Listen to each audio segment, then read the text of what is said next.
Esiet sveicināti visi, kas mani redz, dzird, sajūt un pieņem.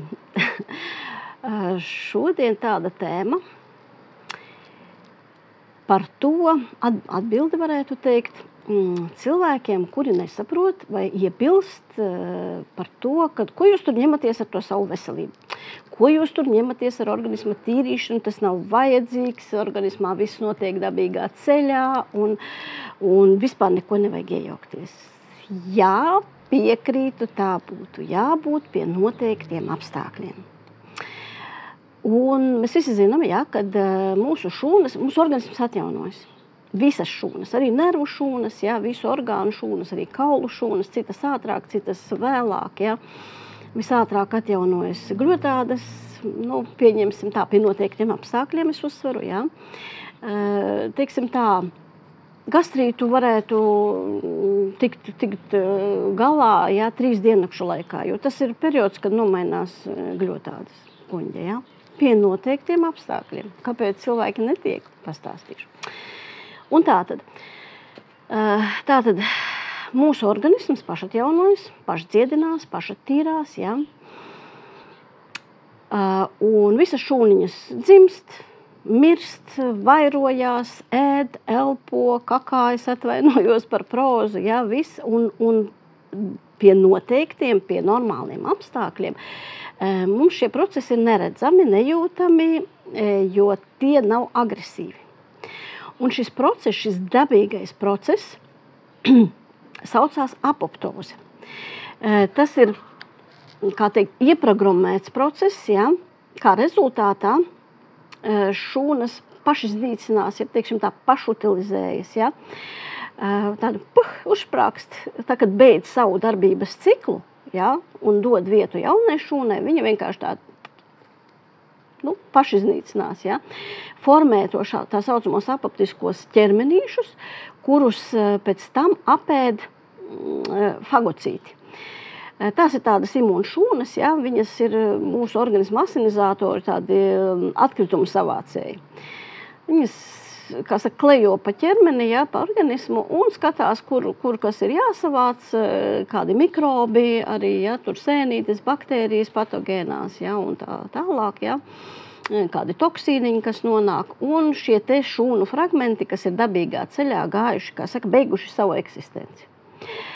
Šai apoptozē, šim procesam ir ļoti svarīga loma mūsu organisma homeostāzes uzturēšanā. Homeostāze, tas ir iekšējās vides tīrība, teiksim tā, un arī imūnu atbildes, imūnu procesu, organizācijā un nodrošināšanā.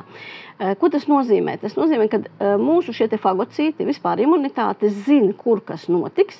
Kā es teicu, tas process ir ieprogrammēts no augšas, no visuma, no radītājas, sauciet kā gribiet, Imūnšūnas zina, ka tur ik pēc tik dienām noārdās tās šūnas, tik pēc tik dienām vai nedēļām vai mēnešiem citas šūnas, un organisma, un iet, un, vāc, viss notiek, viss ir tīrs, viss kārtībā.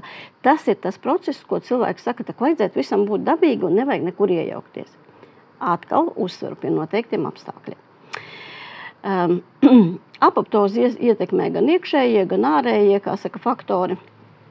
Kas mums uz organismu gan ārīgi iedarbojas, gan iekšķīgi, un tam visam ir jābūt mierīgi. Apoptoze, kāpēc es teicu, kad mums to nevajadzētu nekādā veidā sajust, un dzīvot mierīgi, jo tā nekad nerada ne sāpes, ne iekaisumus, ne kā pateikt kaut kādus šos te patoloģiskos procesus. Un, šis process, šis apoptozes process noris no dzimšanas brīža līdz tam laikam, kad mums būtu jāaiziet, tad tas laiks, kad mums būtu jāaiziet, tas ir zinātniski pamatots. Tie būtu pat pie mūsdienu apstākļiem aptuveni kādu 140, 150 gadi, līdz 100 gadiem saglabājot visas funkcijas, ieskaitot, endokrīnās sistēmas darbību, jeb aktivitāti, jeb, pat radīšanas funkciju. Iedomājieties tādu, kādam liksies ļoti kuriozi, es domāju, visiem liksies kuriozi, iedomājieties 100-gadnieces staigā stāvoklī. Tā tam būtu jābūt. Bet ir skarbā realitāte. Un ir otrs process, kas saucās šūnu noārdīšanās process, ja, jeb šis te vielmaiņas process, kas saucās nekroze. Atšķirība kāda? Nekroze tas ir nekontrolējams process,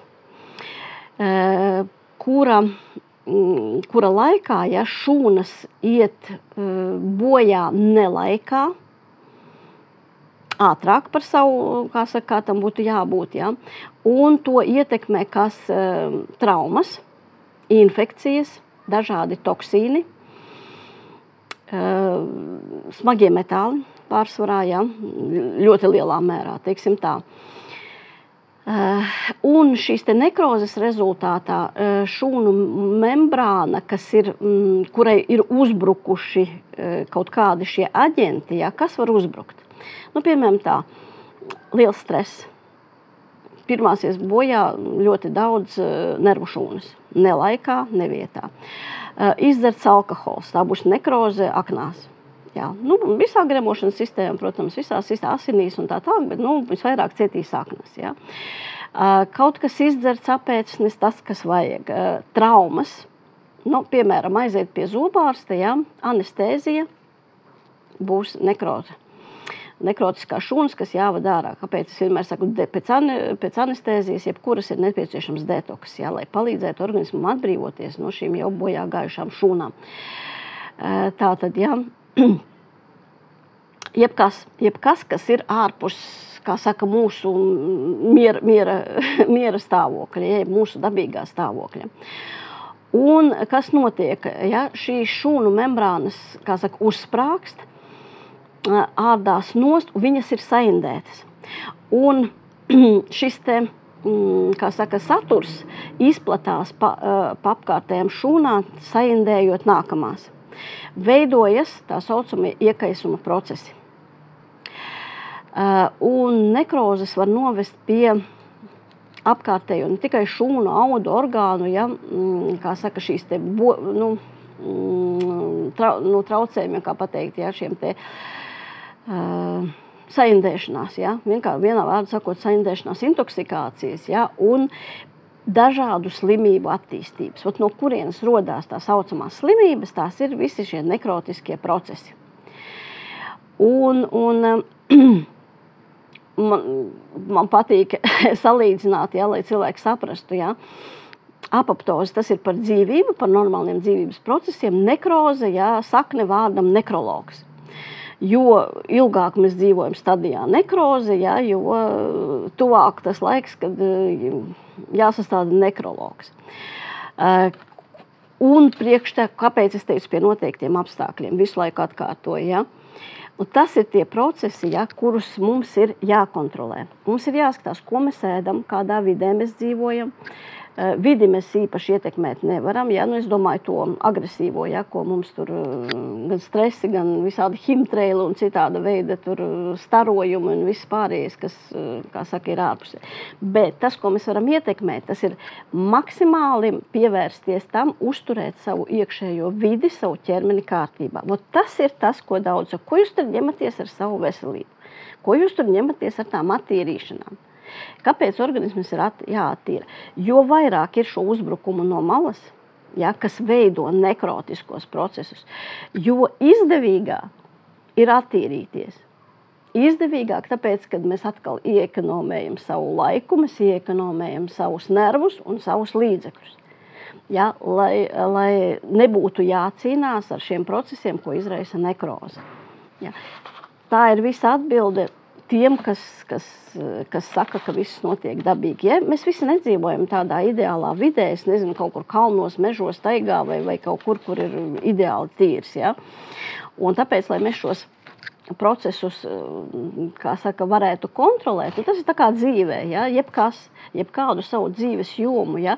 Ja jūs to nekontrolējat, tad kontroli pārņem kāds cits un rezultāts jums nepatīk. Gan par finansu lietām, gan par vispār par dzīvi. Ja? Kad saka, tur vīra māte vai sievas māte iejaucās un sāk jau mācīt dzīvot, ja? Un tad jūs dzīvojat ar sakostiem zobiem, tāpēc, ka jums tas nepatīk rezultāts. Priekšnieks iejaucas jūsu tur darba kārtībā vai dzīves kārtībā, ja? Un jūs nevarat sev tur sakārtot. Tieši tas pats attiecas uz veselību. Ja? Vai nu mēs pārņemam kontroli par šiem procesiem, ja?